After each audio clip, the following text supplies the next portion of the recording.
I want to write a news story from our city hall. And I know I'm not the only one. Because earlier this month, more than 1 million New Yorkers voted for new leadership. They voted for a city that didn't feel impossible to live in. They voted for a city where we can be free and we can be fed. And they voted for a city where joy, gratitude, and rest no longer feels as if it will forever be out of reach. Okay, it's about to be Zoran Mamdani's socialist story in New York, and his administration is taking shape. His pick for his Economic and Workforce Development Committee, Derek Hamilton, raising eyebrows. Hamilton sits on the State Reparations Commission, has said America's political economy is rooted in racism. So, we talked about growth and opportunity and all these great things. And then you got the guy chairing up whatever this committee is he's got, and all he wants to do is talk about reparations for the past. And Jonathan, it sounds to me like a recipe for a lot of stagnation. Yeah, I mean, it's just so vile. I think of all the leftist ideas and positions, I find reparations to be the most reprehensible, the most vile. I mean, it basically comes down to judging people by the color of their skin. Isn't that what racism is? So this is redistribution of wealth. It's what Mamdani is all about. It's what socialists are all about. It's one of the reasons I'm actually against the $2,000 checks. I think that's also redistribution of wealth. So Mamdani's going to experiment with New York has all of these social ideas which have been tried and failed time and time again. Retributions is just one of them. So this Derek Hamilton guy, Jackie, has criticized one-time reparations as not enough. You got to have long-term wealth transfers if you're going to make this work. Man, if you're talking about long-term wealth transfers, like, I'm getting in the first car out of New York, because that sounds like they're going to pillage people who want to do something with the money they've earned. It's extreme socialism, communism, the idea that you confiscate wealth, take it from one person, give it to another for whatever reason, whether it's reparation or just general unfairness that you think, comes as a result of we're born into a certain class. People can't control that. They'll have certain opportunities that others won't have. Did anybody's parents tell them when they were a kid, life's not fair? Life isn't fair. Things happen. You end up in certain places. But this is the kind of country that offers everybody opportunity and the ability for economic prosperity. It is up to the individual to seize onto that. There have been plenty of people born into a quite cushy place that could either squander what they have or, not take advantage of that and end up in a bad place as well. And so we've all got this opportunity in front of us. The question is just how hard are we willing to work? And there have been advantages and certain reparations. We can look back to affirmative action, for example, offering a leg up to certain students to be able to be part of certain universities. The Supreme Court put that in place and then at a certain point also said, you know what, the leg up has been taken and it's time to take that away and level out the playing field. So, a certain amount of this is just crying over things that happened in the past that don't necessarily have anything to do with today. But people like,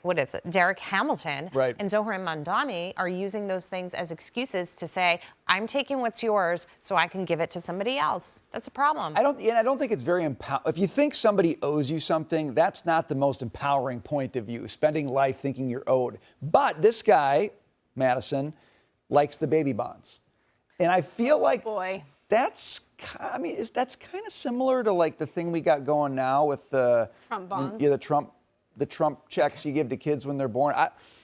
Is he onto something there? Is he wrong on that? I don't know. I mean, we can debate that. I think a key difference is the baby bonds are given to every child. So we can talk about whether wealth distribution in that way makes sense. I think there's an argument for let's set kids up for a position of success so they can start saving, like we were talking about, the credit issues that we have, the lack of financial education. The problem with reparations is that it's designed to divide us rather than unite us. You're saying you are disadvantaged, here is a handout. And by the way, we already do redistribution. That is taxes. The top 1% of taxpayers in New York pay about 40% of the taxes. Right. So this is already happening. We've already seen some of the moving away. If you tell a group of people, we're going to take even more and just give it to another group because of the color of their skin, I don't see how that makes any sense at all. He's also been accused of wanting to expand reparations to an increased group of black people, not just those that have a history in New York, but recent immigrants. So it really feels like a political play. What is, look, Mamdani was voted, so there's clearly interest in this, but I think he's missing the mark. We want a more affordable New York, one that has greater equality. You don't get that by saying, we're going to separate you and give one group reparations. I think one thing's clear, Taylor. He's going full throttle leftist. He's going full throttle. He's not moderating. You know, we talked about keeping Jessica Tisch on as police commissioner. That's like an exception to the rule right now. Now, these are all academics, though. You know, they're not people who have actually done anything. They've just talked about things. Right.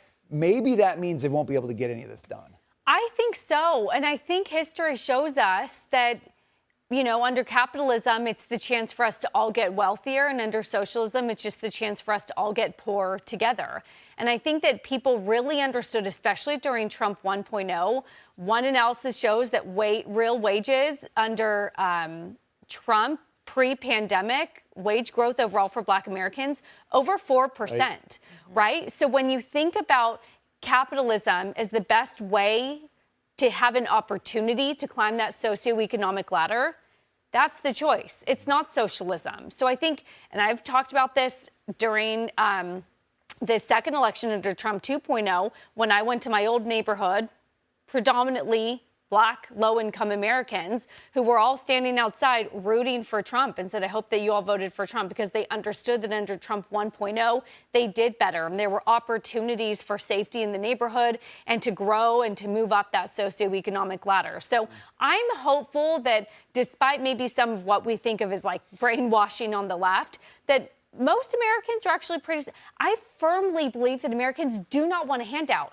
I had so many people during the pandemic saying, stop writing me a check. Just let me open my business. I don't want a stimmy check. I just want the economy open. That's what ticked them off so much about the pandemic, was the opportunity to work was taken away, and they were given handouts and stimmy checks instead. I have to say, I think that's changed a long time ago. During the Depression, there used to be a saying, better dead than on the dole. You know, the idea was people didn't want to be on the government dole.